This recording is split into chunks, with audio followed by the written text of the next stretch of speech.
And now it's my great pleasure to introduce our first speaker this morning, Daniel Pike, who runs the CDR portfolio at RMI. Daniel and RMI have been critical partners to the DAC Coalition on putting together this conference and our inaugural event in 2023. I really want to sincerely thank Daniel and his colleague Rudy for their invaluable input and steadfast support. Today, Daniel is going to share with us some of the work that he and his colleagues have been doing to demystify what it takes in new technology like DAC to scale. I think you'll hear some very interesting insights on where DAC is in that trajectory and the steps we as an industry need to take if we want to get to mass market scale. So please join me in welcoming Daniel to the stage.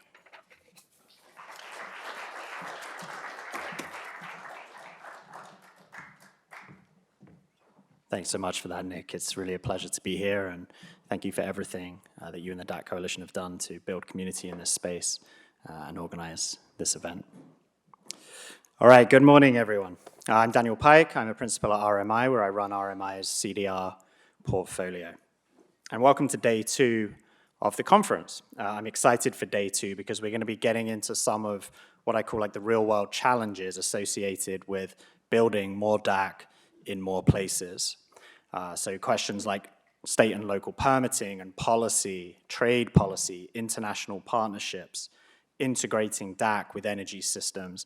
These are the kinds of real-world challenges that we're starting to grapple with now as an industry.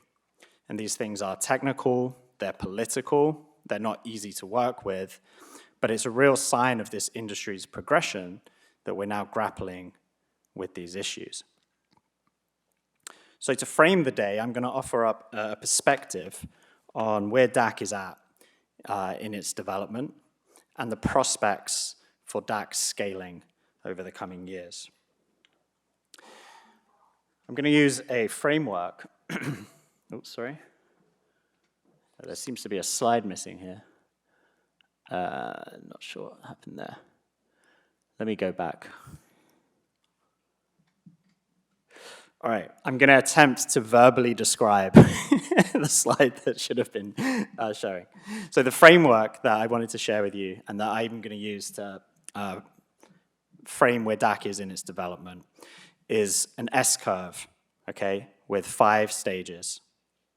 And most technologies that achieve scale go through this S-curve type progression. Okay, some technologies scale faster than others. Some follow a slightly different path. But by and large, all technologies that scale follow this S-curve progression where they start slowly, then they really ramp up as they achieve mass market adoption, and then eventually they tail off, right? And sort of level out in their growth as they achieve mass market adoption. And you see this again and again with technology after technology. And broadly, there's 5 phases to this S-curve shape of adoption, right? The first phase is where the visionaries come in, and they identify new problems to be solved, new ways of doing things, and they conceptualize new solutions. And I think we should recognize people like Professor Eisenberg for being among those visionaries who first put their finger on the possibility of DAC. That's phase 1. Phase 2 is the innovators come in, and they take the ideas out of the lab, and they take them out of blueprints, and they move them into real-world pilots and demonstrations for the first time. Phase 3 is early adoption, and this is where the innovations connect with markets for the first time. You have the first connection of demand and supply, the first niche markets get built. And it's at this stage that you begin to see the sort of liftoff of adoption, right? The 4th phase is mass market adoption, right? This is where you get beyond niche markets, and you really see that ramp up in adoption rate. This is the steep part of the S-curve. That's phase 4. Phase 5 is where it levels out because the market has become essentially saturated. So these are the 5 phases. Direct air capture, in my view, is somewhere between the 2nd and the 3rd phase, okay? So we are piloting in the real world for the first time. We are beginning to connect with buyers and markets, but it's really still pretty niche, right? And what we need to do next is validate that the performance of DAC improves as we deploy, that costs will come down. We've got to build the business case for mass market adoption. And then we've got to build the enabling environment for the mass market, okay? For DAC to achieve that mass market adoption, it's in large part going to be dependent on whether DAC can become more affordable and more accessible, right? And what typically happens when you get into that phase is that 4 different systemic drivers of affordability and access kick into play. And that's these 4 here. So you have learning curves, economies of scale, technological reinforcement, social diffusion, okay? I'm going to share my hypothesis or my sense on what the prospects are for each of these drivers on DAC, okay? Because I think these are, to me at least, they're a helpful framing for where affordability and accessibility gains could come from. So first, learning curves, right? The more you deploy, the more you learn, the more you can drive down cost. I would say that the prospects for learning curves in DAC are likely to be modest, okay? The reason is that direct air capture and carbon storage typically, or at least the way it's been conceptualized so far, is likely to involve complex, large projects with a lot of capital intensity.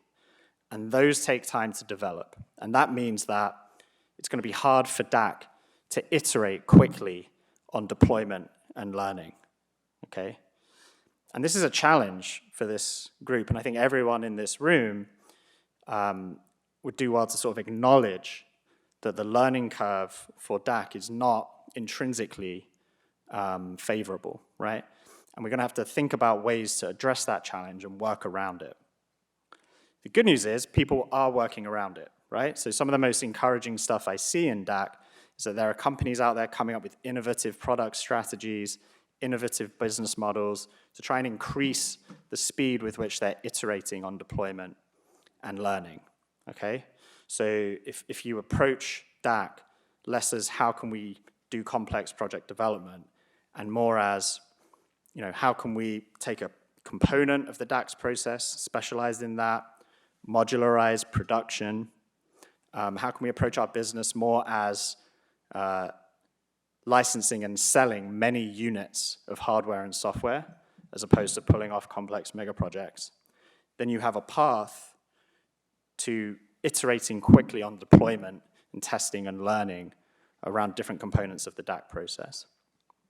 The other thing that can be really helpful here is trying to plug DAC into existing industrial and infrastructure sites, right? So if you can find ways to avoid the complexity and the time sink of rebuilding those new things and find ways to plug into existing infrastructures, then again, you can compress the time that it takes to go to deployment and then iterate and move down those learning curves. The other 3 look much more promising to me, okay?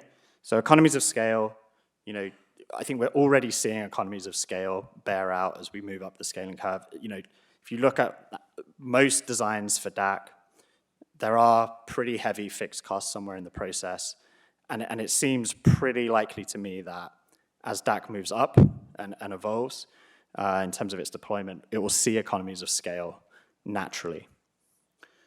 Technological reinforcement refers to the idea that once you have a technology deployed, then there'll be other technologies upstream and downstream of that technology that emerge to make it even more useful. So for example, electric vehicle drivers are now enjoying like a wave of innovation around charging, charge point access, charge point networks, okay? I think, again, this is an area where we should be feeling pretty good about the prospects for DAC, okay? If you look upstream, there's a lot of opportunities for technological reinforcement related to where energy and heat is sourced and made available for DAC, right? So all of the innovation happening, heat, waste heat, different forms of electricity, that will all reinforce and be reinforced by DAC development. And then downstream, there's all of the prospects for innovation around how carbon is utilized and transformed into different products, and also in how it is sequestered. Fourth and final is social diffusion, simply the idea that as a technology becomes more adopted, people see that, they see their peers adopting it, and then that encourages that mass adoption. And again, here I think we should be optimistic. I think we're already seeing social diffusion happening, right? So the first pilot projects of DAC, the first things that get built, those images are really powerful. They resonate with people, right? People are really compelled by the idea that these things are being built, and they're curious about them. And then if you look in specific industries, you already see social diffusion happening. So in the software industry, the airline industry, oil and gas, you see that companies are following their peers to invest in DAC after they see them doing it. So again, I think this is all very, very encouraging and bodes well for the outlook for DAC's ability to scale.